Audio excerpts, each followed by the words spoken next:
जयति परम ज्योति समं समस्तैरनंत पर्यायैः दर्पण तले सकला प्रतिफलति पदार्थ मालिका यत्र।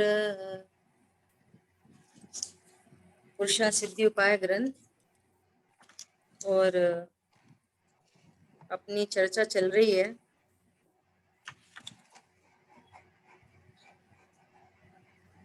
श्लोक नंबर 210 पेज 479 पर थे अपन। 479 पर सबसे लास्ट में चर्चा चल रही थी। ये बहुत अच्छी एक बात आई थी लास्ट में, भावार्थ स्टार्ट हो गया था। देखो एक बार और रिकॉल कराते हैं। 478 पेज पर एक बात आई थी कि ज्ञान में जो मुझे दिखाई दे उसका मैं जानने वाला हूँ, दूसरा करने भरने वाला नहीं हूँ, ऐसा निर्णय हुआ है ना। तो क्या बोल रहे हैं वहां, स्वभाव सन्मुखता का प्रयत्नशील व्यापार है। अभी सुनना कितनी गजब की बात है। यह श्रद्धा और ज्ञान के अनुसार उसका कर्तव्य है। देखो क्या बोल रहे हैं, श्रद्धा और ज्ञान के साथ उसका कर्तव्य है। क्या कर्तव्य है कि तत्व निर्णय करे कि मैं मात्र जानने वाला हूँ, करने फरने वाला नहीं हूँ। पर समझ में आया, ये श्रद्धा हुई। हाँ, ऐसा ज्ञान और ऐसा विश्वास, राइट नॉलेज, राइट बिलीफ। अब देखो चारित्र में कुछ कर्तव्य नहीं का, ये कितने समझने की बात। चारित्र में तो कोई कर्तव्य नहीं कह रहे। क्यों नहीं कह रहे? कि इसलिए नहीं कह रहे कि अज्ञानता से राग द्वेष होते हैं वे तो, और राइट नॉलेज से वे राग द्वेष मिटते हैं और अपने क्रम में मिटते हैं, मिटाने से नहीं मिटते। पॉइंट समझ में आया? अपने क्रम में मिटते हैं, मिटाने से नहीं मिटते। उनमें हमारा कोई कर्तव्य नहीं, और चरणानियों की शैली में कर्तव्य है ऐसा कहा जाता है ना, ऐसा ये कहा जाता है। हाँ जी। और जैसे जैसे परिणति स्वभाव में स्थिर होती जाती है तो राग द्वेष मिटते जाते हैं। फर्स्ट अटेम्प्ट में अनंतानुबंधी राग द्वेष मिटते हैं, फिर अप्रत्याख्यान मिटते हैं, प्रत्याख्यान मिटते हैं, संजुलन मिटते हैं, क्रम से मिटते चले जाते। कौन समझ में आ रहा है? परंतु हम मिटा लेंगे, ये तो ऊपरी बात हो गई कि मैं जानने वाला हूँ कि करने वाला हूँ, कुछ फेर फार करने वाला हूँ कि ज्यादा कम करने वाला हूँ। जानने वाला, बस जानने वाला। अब कैसे मिटते हैं कि जहां अपने स्वभाव को जाना तो पर द्रव्यों में अज्ञानता मिट गई, उनमें इष्ट अनिष्ट की कल्पना मिट गई, ये मेरे लिए अच्छे बुरे हैं ऐसा जानना मिट गया। समझ में आ रही है? प्रणति स्वभाव में थिर होती जा रही, तो फिर अभी परिपूर्ण थिर नहीं हो रही है जब तक पूर्वबद्ध कर्मों की वो निर्जरा, जितनी निर्जरा हो रही है वो उतनी वीतरागता है, और जितने राग द्वेष हो रहे हैं उतना साथ में राग चल रहा है। स्वरूप नहीं जानेंगे तो फिर पुराना राग, फिर नया राग, फिर नए कर्म का बंधन, फिर वो सब चलता रहता है ऐसा कार्य। और समझ में आया? ये बहुत समझने की बात। श्रद्धा और ज्ञान अनुसार उसका कर्तव्य होता ही है। श्रद्धा ज्ञान अनुसार उसका कर्तव्य प्रयत्न में ही होता है। ये पूरी चर्चा यहाँ पे आई है ना। और यहाँ भावार्थ में सबसे लास्ट में क्या बात आई थी? सबसे लास्ट पैराग्राफ, अपने शुद्ध स्वभाव के सन्मुख में प्रयत्नशील रहकर, अर्थात मैं ज्ञाता दृष्टा हूं ऐसा निर्णय, ऐसा अनुभव, ये प्रयत्नशील की चर्चा लास्ट में आई थी, है ना। तब वापस कहे कि हमें व्यापार धंधा कब करना, परंतु वह कब कर सकता है। देखो, तो व्यापार धंधे की तो बात ही खत्म हो गई कि मैं पर का कुछ करता हूं। अभी अभी बात हुई, ज्ञान श्रद्धा के लेवल पे निर्णय हुआ, अनुभव हुआ कि मैं पर का अकर्ता हूं, संयोग शरीर कर्म कषाय का अकर्ता हूं, ऐसा निर्णय हुआ। अब मैं कितना व्यापार धंधा कर सकता हूँ, कितने रुपए कमा सकता हूँ, बोलो। होता है, बस कर नहीं कितनी सकते। रोटी बना सकता हूँ, कितने बच्चे पाल सकता हूँ, किसको संस्कारित कर सकता हूँ, कुछ नहीं कर सकते। बस ज्ञाता दृष्टा हूँ। समझ आई बात। ऐसा, और फिर भी मैं पर का कुछ कर नहीं सकता, ऐसा होने पर भी करने का विकल्प उत्पन्न होता है। अप्रत्यख्यान संबंधी, प्रत्याख्यान संबंधी, संजुलन संबंधी, वो गुण स्थान प्रमाण। मुनिराज को संजुलन संबंधी जो राग है ना, उसमें कमाने खाने के विकल्प नहीं होते, उसकी ऐसी मर्यादा है। प्रत्याख्यान संबंधी राग द्वेष में ऐसे कुछ संयम कुछ असंयम, ऐसे भाव उत्पन्न होते हैं, उसकी मर्यादा है। वो जाती है अलग अलग प्रकार के राग की। अनंतानुबंधी में पर का कर नहीं सकता, तब तो उसका अभाव हुआ है। और अप्रत्याख्यान जाति के फिर भी विकल्प उत्पन्न हो रहे हैं, शेष राग का कार्यक्रम चल रहा है। समझ में आ रही है। और वो जो राग उत्पन्न हो रहा है, अप्रत्याख्यान प्रत्याख्यान संजुलन, तो वो तो पहले ही गुण स्थान में निर्णय किया था क्या, कि ये दुख रूप हैं, ये हे हैं, इनको मैं बिगाड़ सुधार नहीं सकता, परंतु उत्पन्न होता हुआ आश्रव दुख रूप है, उसका स्वाद दुख। ज्ञान हाँ स्वरूप जी। ही भगवान आत्मा सुख स्वरूप है। हरी बात समझ में। ऐसा उसको हे बुद्धि पूर्व से ही निर्णय है। ऐसा नहीं कि वो पर्टिकुलर पर्टिकुलर पर्याय को देख के अच्छा ये कमाने का भाव आया, अरे अरे अरे ये तो हे है, ये तो हे।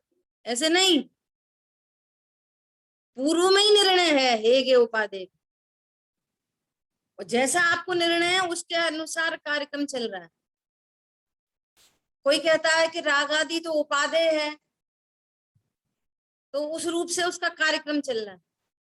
और जो हाँ ऐसा जी। कह रहा है कि नहीं राग आदि मैं कर नहीं सकता, और फिर भी उत्पन्न होता हुआ राग हे है, अर्थात हे है मतलब मैं वो नहीं हूं, मैं उसका कर्ता नहीं हूं, ये आकुलता रूप है, ये बंद रूप है, ऐसा उसके बारे में निर्णय होता है। और राइट नॉलेज है, बस उस राइट नॉलेज से, राइट बिलीफ से मोक्ष मार्ग चालू है। हमारी बात समझ में। ऐसी बात है, वह तो उसके प्रयत्न की बात नहीं, उसमें कोई प्रयत्न नहीं है परिणाम उत्पन्न करने में। अरे मुझे तो दया का भाव आया, तो प्रयत्न पूर्वक में दया का परिणाम लेके आया। दया का परिणाम प्रयत्न पूर्वक नहीं आता। क्या बोला, दया का जो परिणाम है वो कोई प्रयत्न पूर्वक नहीं है, होने योग्य होता है बस। हाँ, उसमें कोई प्रयत्न नहीं है जीव का। ऐसा, इस प्रकार स्वभाव की ओर की सन्मुखता की उपादेयता है। भले गृहस्थाश्रम में रहते हुए भी अभी उसकी ऐसी योग्यता नहीं आई कि मैं इस गृहस्थाश्रम को छोड़कर, है ना, मैं वन जंगल में जाऊं, ऐसा उसको अभी वैराग्य उत्पन्न नहीं हुआ है। परंतु गृहस्थाश्रम में रहकर भी वो राग उत्पन्न होते हुआ राग, है ना, परंतु उसमें उसको हे बुद्धि है और स्वभाव में उपाधेय बुद्धि चली रही है। पहले गुणस्थान में चली थी, तब चौथा हुआ था, और वो कंटिन्यू है। वो उसको वन बाई वन पकड़ पकड़ के नहीं करना पड़ता, ये इंपॉर्टेंट बात है। अरे अब तो ये ऐसा राग हो गया, अब तो ये तो हे है, नहीं, उसके बारे में निर्णय हो गया, वन टाइम डिसीजन हो गया आश्रम बंध तत्व के बारे में। समझ आई बात? हाँ जी जी। ऐसा भले गृहस्थाश्रम में हो और भले अपूर्ण रत्नत्र हो, रत्नत्र अपूर्ण है, रत्नत्र अपूर्ण, ऐसा। देखो अब आगे सेकंड पैराग्राफ में क्या बात चल रही है? आकुलता हो हट करके लो, अपने शीघ्र मुनिपना लो। ऐसा कोई हट करके काम नहीं होता। फोर्सफुली हट करके मतलब फोर्सफुली जिद्दी से कि नहीं नहीं भैया आप कुछ नहीं, मैं तो समझ में आ गई, हम तो मुनि पद ले लें। वो सहज परिणाम उत्पन्न होते हैं बस। सहज भाव वीतरागता की वृद्धि पंचम गुण स्थान के भी 11 फ्रैक्शन है। फ्रैक्शन तो बहुत है, है। परंतु वो 11 में से चर्चा की है। 11 प्रतिमाएं वीतराग, 5वें गुण स्थान में गुण स्थान 5वां ही बना रहता है और 5वें गुण स्थान में ही वीतरागता बढ़ती चली जाती हाँ जी। ऐसा। और अंतिम अंतिम प्रतिमा तक वो उसको वैराग्य उत्पन्न होता है, सहजपने उत्पन्न होता है, हट करके नहीं, जिद करके नहीं, फोर्सफुली नहीं, सहज ही ऐसे भाव उमड़ते हैं तो वो मुनिपना आता है। वीतरागता की वृद्धि किससे हो रही है? अणुव्रत से। स्वभाव। हाँ, तो स्वभाव अणुव्रत कुछ। को तो निमित्त कह रहे हैं, स्वभाव की सन्मुखता से वीतरागता की वृद्धि होती दीदी आप पंचम गुण स्थान में 11 प्रतिमा पूरी होना जरूरी है या मुनि व्रत पहले भी हो सकता है? है। जब भी मुनिपना आया है ना, हाँ हाँ जी। वास्तव में पंचम गुण स्थान है क्या? पंचम गुण स्थान मुनिपने की तैयारी है। हाँ जी। 5 अणुव्रत, अणुव्रत में और फिर गुण व्रत आ रहे हैं तो उसने उनमें से और मर्यादा कर ली। शिक्षा व्रत, शिक्षा व्रत आ गए, फिर वो प्रोषोद्वार वगैरह आ गए सारे, है ना। तो वो हाँ सब जी। क्या हो रहा है? मुनिपने की तैयारी चल रही है। अब मुनिपना जब आ जाए तब आ जाए। समझ में आ रही है? हाँ वही जी। वही पंचम गुण स्थान है जिसमें मुनिपना द्रव्यलिंग पहले आ जाए ऐसा। अब ये समझो कि जब उसकी वीतरागता इतनी आ जाएगी तो वही तो उसकी 11वीं प्रतिमा होगी। 11वीं प्रतिमा का क्या नाम है? अब वो ग्रह त्यागी हो जाता है, ग्रह त्यागी। तो दूसरी प्रतिमा में होएगा ग्रह त्यागी के, चौथी प्रतिमा में कि जिस जब ग्रह त्यागी होएगा ना वही 11वीं प्रतिमा है। अच्छा। क्योंकि उसको इतना वैराग्य हुआ ना, दो कषाय चौकड़ी का अभाव तो है ही है, प्लस से साथ में जो शेष राग है उस राग में इतनी मंदता हो गई है कि वो ग्रह त्यागी हो गया। अब देखो ये बहुत साइंटिफिक काम है। कैसे साइंटिफिक काम है? कि उसमें 7वीं प्रतिमा में ब्रह्मचर्य व्रत का धारी हो गया, है ना। अब स्व पत्नी के भी त्याग की भावना हो गई। पहले स्व द्वारा संतोष चल रहा था, अब स्व पत्नी का भी त्यागी हो गया। अब हाँ ऐसा जी। सोचो कि ऐसी साइंस बनेगी कि स्व पत्नी का तो त्यागी हुआ नहीं और ग्रह त्यागी हो जाए? नहीं होगा। होएगा ही नहीं, ऐसे केमिस्ट्री स्वाभाविक बनेगी है। नहीं। हाँ, वो पहले ऐसे ही भाव आएंगे कि नहीं। अब इसे पूरी चर्चा आई थी ना, ओहो इस मैथुन संज्ञा में कितनी हिंसा है, कितनी द्रव्य हिंसा है, कितनी भाव हिंसा है, दोनों दोनों की हिंसा है स्व पर। तो ये तो योग्य नहीं, ये तो कौन सा, इससे इससे कौन सुखी होते हैं, ये तो कभी सुखी होने का उपाय नहीं। तो ऐसे उसको वैराग्य होता है, कषाय की मंदता होती चली जाती। बहुत सुंदर जी। तब तो वो ब्रह्मचर्य प्रतिमा ले लेता है। फिर अनुमति त्याग, अब घर घर घर के लोग बोल रहे हैं कि हमें ये शादी करनी चाहिए कि नहीं करनी चाहिए, हमें ये व्यापार धंधा करना है, नहीं नहीं, अब तो अनुमति त्याग भाई। अब मैं नई हिंसा में, नए आरंभ में, नए परिग्रह में अब मैं नहीं पढ़ूंगा। मेरी कृत कार्य तो अनुमोदना नो कोटि से मेरा त्याग है। आप बच्चे बोलेंगे कि मैंने तो नया व्यापार किया है, वो जो पिताजी बोलेंगे हाँ हाँ बेटा करना चाहिए, बढ़िया है, बहुत अच्छा है। तो उस व्यापार से जितना हिंसा होगी, तो आपने अनुमोदना की तो उस हिंसा का पाप आपको भी लगेगा। और उसको पता है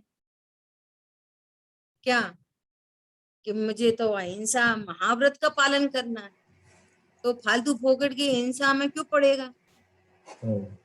ऐसा जिसका लक्ष्य है पंचम गुण स्थान वर्ती, मतलब उसका लक्ष्य है वो क्या, संत साधु बन के विचरूं, वो घड़ी कब आएगी। उसका लक्ष्य है साधु बनने का, हाँ जी, परंतु कर नहीं पा रहा, इसलिए पांचवा गुण स्थान। ठीक है। हाँ जी, ऐसी बात है ना कि ये क्या बोलते हैं, सात सात फेरे की क्या जरूरत है। सातवां फेरा दूसरे पे ही डाल दो ना, सातवां फेरा। हाँ जी। सातवां फेरा दूसरे पे डालेंगे तो वो दूसरा होएगा कि सातवां होएगा। दूसरा है वो तो। दूसरा ही है वो तो।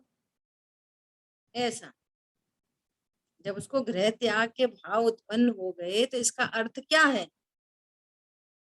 कि उसका वैराग्य बढ़ रहा है। देखो दो चीजें हैं, एक वीतरागता और एक वैराग्य। तो वीतरागता तो कंटिन्यू है दो कषाय चौकड़ी के अभाव की। साथ में जो प्रत्यख्यान संबंधी राग है, वो राग की हीनता होता चले जाना, वो वैराग्य। क्या बोला, वीतरागता हाँ जी, और वैराग्य में अंतर है। वीतरागता तो राग का ही अभाव है, सो वीतरागता। वैराग्य जो राग है राग की उसमें, कमी हाँ होते हैं। उसको बाहर विषय भोगों हमसे वैराग्य हो रहा है, अर्थात कषाय की मंदता हो रही है। ऐसा ठीक है। हाँ देखो हाँ यहाँ पे जी, क्या बोल रहे हैं कि अपने शीघ्र मुनिपना ले लो, परंतु मुनिपना लेना कहाँ से। तो क्या कह रहे हैं कि यहाँ हट की कोई शरीर की क्रिया, टोडरमल जी ने लिखा है मोक्षा प्रकाशक जी में, कि मुनिराज किसी क्रिया को हट पूर्वक नहीं करते, कोई रिकॉर्ड मेंटेन करने के लिए नहीं करते, हाँ जी, है ना। जो जैसी क्रिया होती है उसको स्वीकार करते हैं। ऐसा तो कह रहे हैं कि ये मुनि पने की दशा सत रूप से अंदर में पड़ी है। सत रूप से, अब सत रूप से अंदर में पड़ी का अर्थ क्या है कि वो पर्याय नहीं पड़ी अंदर। इस काल में ऐसी पर्याय उत्पन्न होगी, वो तो तभी वेरी न्यू उत्पन्न होगी। हाँ ये जी। बहुत समझने की बात है तो कि क्रमबद्ध आ हाँ गए हैं। त्रिकाल वर्ती पर्यायों का पिंड तो वन बाई वन, एक के पीछे एक पर्याय पढ़ रखी हुई है, और वो धीरे धीरे से करके निकल रही है। ऐसे नहीं, ऐसा नहीं। वो उस समय ही उत्पन्न होती है, वेरी न्यू फ्रेश उत्पन्न होती है। वो हाँ जी, द्रव्य में भरी नहीं है, परंतु द्रव्य में उस काल खंड में ऐसी पर्याय है, ऐसा ज्ञान हो जाता है। समझ आ रही बात।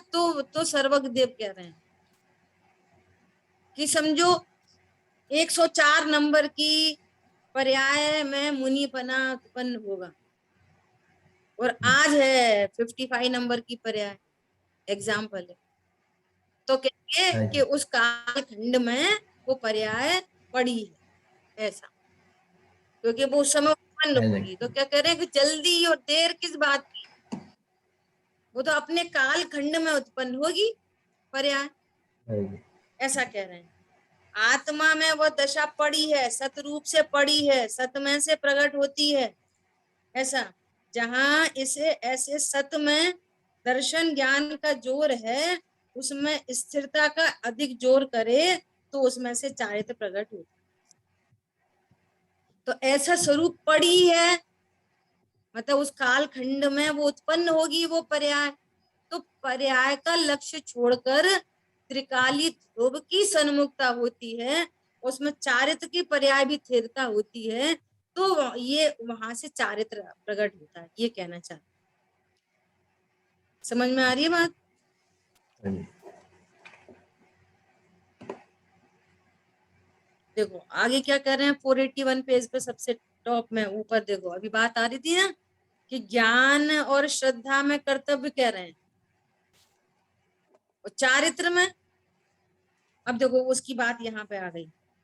यहां से विकल्प छोड़कर, इस ओर छोड़कर, ये कथन है, ये तो कथन है कि भैया ऐसे विकल्प छोड़ो, ऐसे विकल्प छोड़ो, ऐसे विकल्प करो, ऐसे छोड़ो, क्या बोल रहे हैं, ये कथन है। परंतु इस ओर उग्र रूप से जाता है तो विकल्प छूट जाता है। ये है तरीका विकल्प छूटने का। मैं नहीं करूं, मैं नहीं जो करूं, करा ये तो मिथ्यात्व है। हाँ जी, मैं विकल्प को छोड़ दूं, यही अपने आप में एक विकल्प है, विकल्प का ही विकल्प हो गया। क्या बोला, मैं विकल्प को छोड़ो छोड़ छोड़ छोड़ छोड़ सकता सकता हूँ। नहीं। हाँ, मुझे छोड़ना है, ये विकल्प को छोड़ने की ये विधि नहीं है कि मुझे छोड़ना है। भाव उत्पन्न होते हैं वो अलग बात है, लेकिन विधि कैसी है, रूप में कल्प से भिन्न ज्ञान स्वरूप की ओर जब ज्ञान जाता है तो वहां पर विकल्प उत्पन्न नहीं होते, वे विकल्प छूट जाते। ऐसा स्वभाव सन्मुख के उग्र प्रयत्न में विकल्प छूट जाते हैं, है ना। उसी को क्या बोलते हैं चरणान योग में कि विकल्प छोड़ो, विकल्प छोड़ो। तो ये समझता तो है नहीं विकल्प कैसे छोड़ो, अच्छा अच्छा अब नहीं करेंगे, अब नहीं करेंगे, अब कर्ता बुद्धि छोड़े बिना अब नहीं करेंगे, अब नहीं करेंगे, फैक्टर में चला जाए। समझ आई बात। हाँ जी, आज तक समझ में आई है, देख पड़ा। ऐसा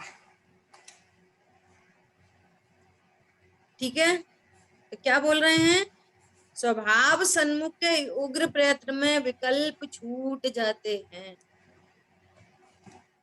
विकल्प तब तक नहीं छूटते जब तक मैं ज्ञाता दृष्टा हूं ऐसे स्वरूप का निर्णय अनुभव नहीं होता। कर्तव्य बुद्धि है अभी। हाँ, तब तक नहीं छूटते। अज्ञानता से पर में एकत्व बुद्धि, यह पर मैं हूँ, ये पर मेरा है, मैं पर का करता हूँ, पर का भोगता हूँ, ये अज्ञानता। और जहां ये अज्ञानता छूटती है, अरे नहीं मैं तो ज्ञाता दृष्टा हूँ, तो वहां विकल्प छोड़ने नहीं पड़ते, वहां विकल्प उत्पन्न ही नहीं होते, सकाम निर्जरा हो जाती है, उधर अविपाक निर्जरा हो जाती है। तो जब कर्म की निर्जरई हो जाती है तो वो उदय में नहीं आएंगे, तो उस संबंधी विकल्प कैसे होंगे। हाँ जी, विकल्प जीव का स्वभाव तो है नहीं, हम्म, है ना, वो हाँ नैमित्तिक जी, भाव है।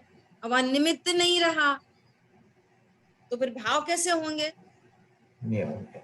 ऐसा देखो, प्रैक्टिकल अप्रोच में ये सबसे सरल काम है। घर में टेंशन हो रही है, दो लोगों में बन नहीं रही है, भैया कुछ चुप रहो, कुछ मत बोलो, कुछ चुप रहो, कुछ मत बोलो, चुप रहो, कुछ मत बोलो, ये तो उपाय नहीं अच्छा, है, ये उपाय नहीं है, चुप रहो कुछ मत बोलो, ये उपाय नहीं है। उपाय ये है कि पर द्रव्य में इष्ट अनिष्ट कल्पना को छोड़ो। ये पर द्रव्य अच्छा है, ये पर द्रव्य बुरा है, ऐसी कल्पनाओं को छोड़ो, अज्ञानता को छोड़ो। और अज्ञानता छोड़ो भी उपदेश है, स्वरूप को जानो अस्थि से। स्वरूप को जानेंगे, मैं हूं कौन, मेरा स्वरूप क्या है, वो अस्थि से जब जानेंगे तो अज्ञानता उत्पन्न नहीं होगी। और अज्ञान में पर का एकत्व मत नहीं होगा, तो फिर पर संबंधी कर्तृत्व भोक्तृत्व भी नहीं होंगे, तो विकल्प भी नहीं होगा उस संबंध। ये विधि है। स्वभाव सन्मुख के उग्र प्रयत्न में विकल्प छूट जाते हैं, वह निर्विकल्प अंदर में ध्यान में चारित्र की प्राप्ति होती है। ये है उपाय शांति का मार्ग। ये विकल्प छोड़ने हैं, अज्ञानता नहीं मिटानी, अज्ञानता छूटे बिना विकल्प नहीं छूटते। हरी बात समझ में। आज दोपहर में ऐसे क्लास चल रही थी जो द्रव्य संग्रह जी, उसमें बात आई, प्रश्न आया कि एक इंद्रिय जीव को कौन सी परिग्रह संज्ञा है? बात आ रही थी कि सर्व जीवों को संसारी जीवों को 4 संज्ञा है ना? हाँ जी, आहार, भय, मैथुन, परिग्रह। अब एक इंद्रिय जीव में पेड़ में कौन सी आम का पेड़ खड़ा है, उसमें कौन सी परिग्रह संज्ञा दिख रही है? तो भैया व्यक्त नहीं दिख रही, लेकिन सर्वज्ञ के ज्ञान से दिखती है। सर्वज्ञ भगवान कह रहे हैं यहाँ पे अनंत परिग्रह संज्ञा है। परिज्ञा मतलब, परिग्रह संज्ञा मतलब पर द्रव्य में मूर्छा। पर द्रव्य में हूँ, मेरा है, सुख का कारण है, दुख का कारण है, अच्छा है, बुरा है, मुझे इससे पर द्रव्य से लाभ है, हानि है, ये सब परिग्रह का वो है परिवार। अज्ञानता ये परिग्रह। समझ में आ रही? ये मूर्छा परिग्रह। और बाहर से व्यक्त दिखाई नहीं दे तो फिर पेड़ को आप वीतरागी कहोगे, अपरिग्रही कहोगे, उसको क्या परिग्रह है? बोलो, एक भिखारी को क्या परिग्रह है? अरे वो बाहर में मिलना नहीं मिलना आघाती कर्म के अधीन है, लेकिन संज्ञा, जिसके पास बहुत लग्जरी लाइफ है, 2-2, 3-3, 4-4 घर हैं, 10-12 गाड़ियां हैं और वो सारी ज्वेलरी, गजेट वगैरह सब, उतनी उनमें मूर्छा। और किसी के पास कुछ भी नहीं है और उसको मूर्छा। बोलो, तो उस मूर्छा का रिलेशन परद्रव्य से नहीं है।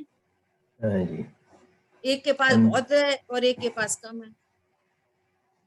बहुत है इसलिए मूर्छित है? नहीं नहीं नहीं नहीं, अपने स्वरूप को नहीं जानता इसलिए मूर्छित है। हाँ जी, वो गरीब है, भिखारी है, वो भी मूर्छित है ना? तो दोनों की मूर्छा एक समान है, सामग्री बहुत हो कि सामग्री कम। और कदाचित उल्टा हो सकता है, हाँ जी, भरत चक्रवर्ती आदि को मूर्छा नहीं है, शक्ति 6 है। खंड के अधिपति हैं और तद्भव मोक्षगामी है। ठीक है, ये तो रहस्य यहाँ हाँ जी, चिन्हवाणी पढ़ने से ही पता चलते हैं। देखो क्या बोल रहे हैं, उसकी पूर्णता की प्राप्ति न हो, ये निर्विकल्प से चारित्र की प्राप्ति हुई, और चारित्र की पूर्णता न हो तो एक देश से पालन करके इंद्रियादिक में जाए, उसका पद तो इंद्रादि में आराधक होकर जाए, वह कहीं नरकादि में नहीं जाए। क्या बोला? आगे का जो श्लोक है ना, वो बहुत अच्छा श्लोक आ रहा है आगे ही। क्या कह रहे हैं कि जिनको अपूर्ण रत्नत्र है ना, जिन जीवों को रत्नत्र की अपूर्णता है, तो वो स्वर्ग आदि में जा रहा है। तो स्वर्ग आदि में रत्नत्र से नहीं जाता, किससे जाता है स्वर्ग आदि में? कर्मों के उदय से, पुण्य कर्म किए जो। शेष राग से। अभी बात आई ना, पूर्णता नहीं हो पाई, रत्नत्र की पूर्णता नहीं हो पाई, इसका क्या अर्थ है? कि राग शेष रह गया। मोक्ष में नहीं जितना गया तो राग न। रह गया उतना बंद होगा, उतना बंद होगा तो फिर उधर की गतियां होंगी। हाँ जी, ऐसा यहाँ तो रत्नत्रय का आराधन होकर आगे बढ़कर यदि पूर्ण न करे तो स्वर्ग में जाए। फिर वो श्रीमद एक एग्जाम्पल दिया गुरुदेव श्री ने, यहाँ ऐसे ही बोलते हैं बिना पढ़े। क्या किसी ने ऐसा बोला कि श्रीमद रायचंद जी तो है ना, क्या बोलते हैं, महाविदेह में गए, तो वो कह रहे हैं कि महाविदेह में, यहाँ मनुष्य गति से महाविदेह में कौन जाता है? तुम तो समझ रहे हो कि हम तो बहुमान कर रहे हैं उनका, अरे वाह श्रीमद रायचंद जी महाविदेह में गए। तो ये बात, ये तुम्हारा ये वचन क्या सिद्ध कर रहा है? कि श्रीमद रायचंद जी मिथ्या दृष्टि थे। तुम तो समझ रहे हो कि महिमा करने आ रहे हो, वो तो महाविदेह गए होंगे, साक्षात उन्होंने श्रीमंदर परमात्मा को देखा होगा। तो ये महिमा कर रहे हो उनकी कि गुरुदेव श्री जी कह रहे हैं कि तुम उनको गाली दे रहे हो? अनादर कर रहे हैं। देखो लिखा है, हम माने लास्ट की सेकंड लास्ट लाइन है, हम मानो कितनी महिमा करते हैं, अरे तूने गाली दी है, मिथ्या दृष्टि हो गए, मरते समय मिथ्या दृष्टि हो गए, ऐसा तूने कहा। क्यों? क्यों? समय तो यहाँ से जो विदेश क्षेत्र जाएगा कदाचित, तो वो कौन जाएगा? मिथ्या से जाएगा। सम्यक सन्मुख मिथ्या दृष्टि, अर्थात जिसको अभी सम्यक की प्राप्ति नहीं हुई वो जाए। सम्यक दृष्टि तो स्वर्ग में जाएगा। हाँ ऐसा, ठीक है। हाँ जी। यहाँ तो कहते हैं कि उस समय शांति से देह छोड़ी,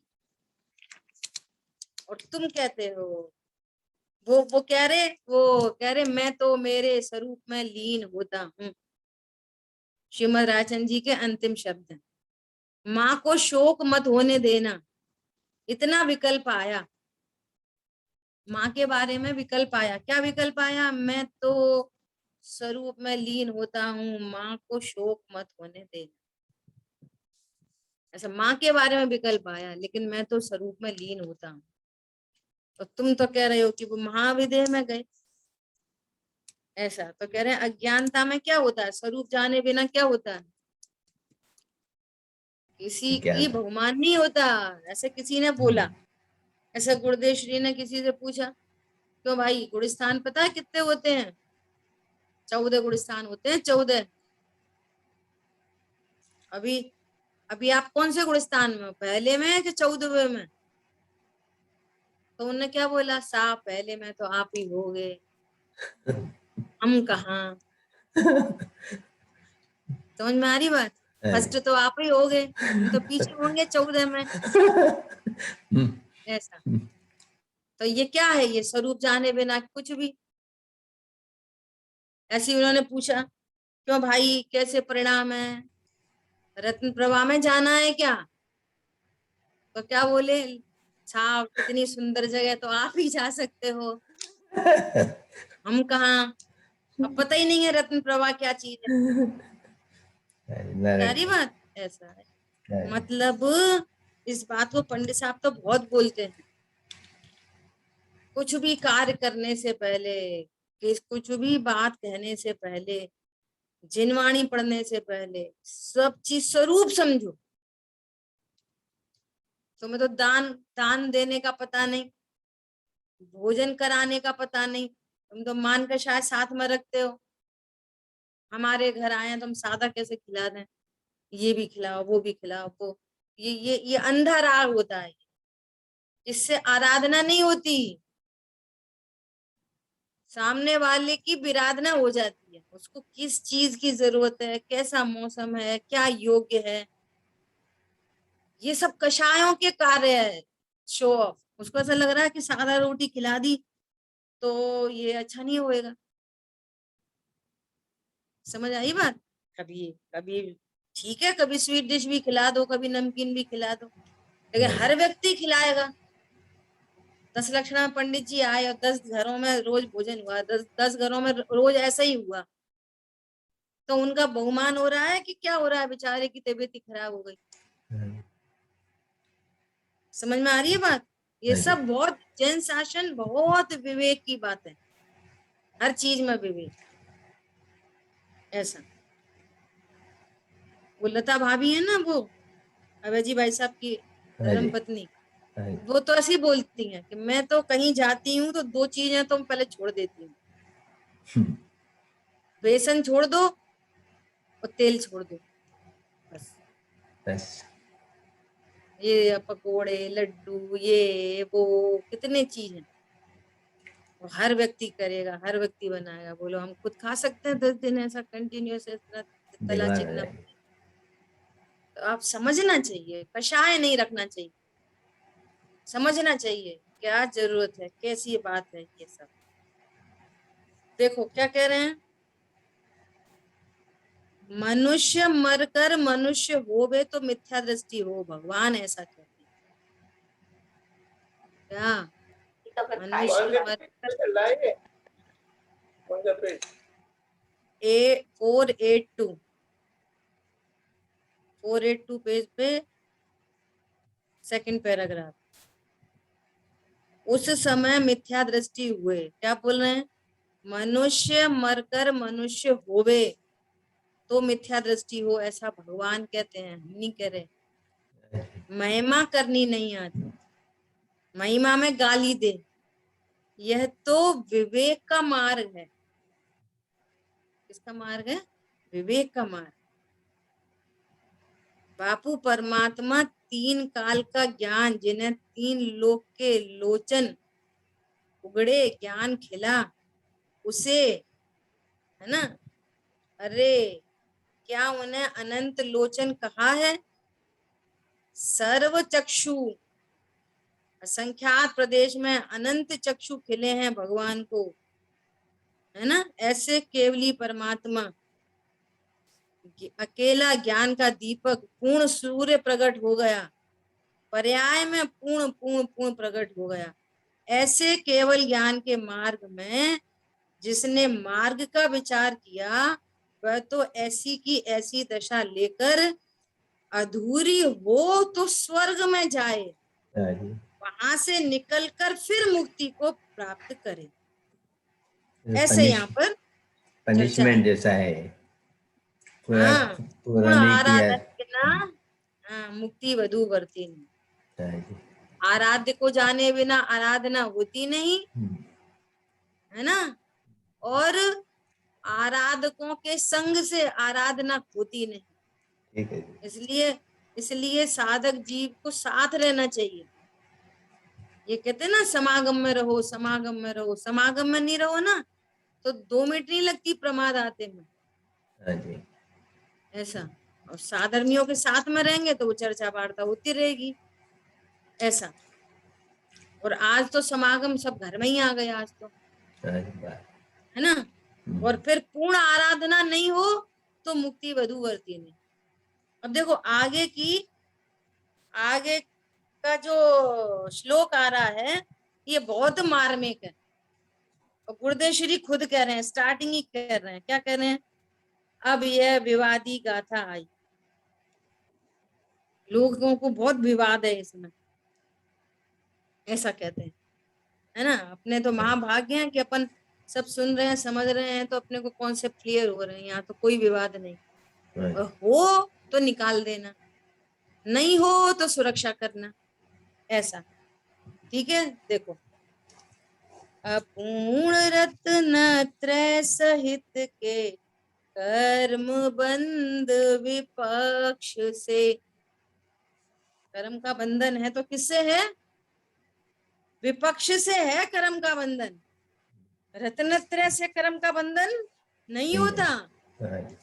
रत्नत्रय तो कर्म की निर्जरा का कारण है। रत्नत्रय तो संवर निर्जरा तत्व है। रत्नत्रय से स्वर्ग का बंध होने लगे तो बोलो स्वर्ग आदि की निर्जरा किससे होगी? फिर मोक्ष किससे होएगा? मोक्ष किससे होएगा? बोलो, कितनी समझने की बात है। अब अभेद की भाषा में, कारण कार्य की भाषा में ऐसा सीधे सीधे बोल दिया जाता है, भैया सम्यक दृष्टि जीव स्वर्ग में जाते। तो किसके बल, किससे जाते स्वर्ग में? शेष कषाय रह गई ना, उससे स्वर्ग में जाते हैं, सम्यक दर्शन से नहीं जाते हैं।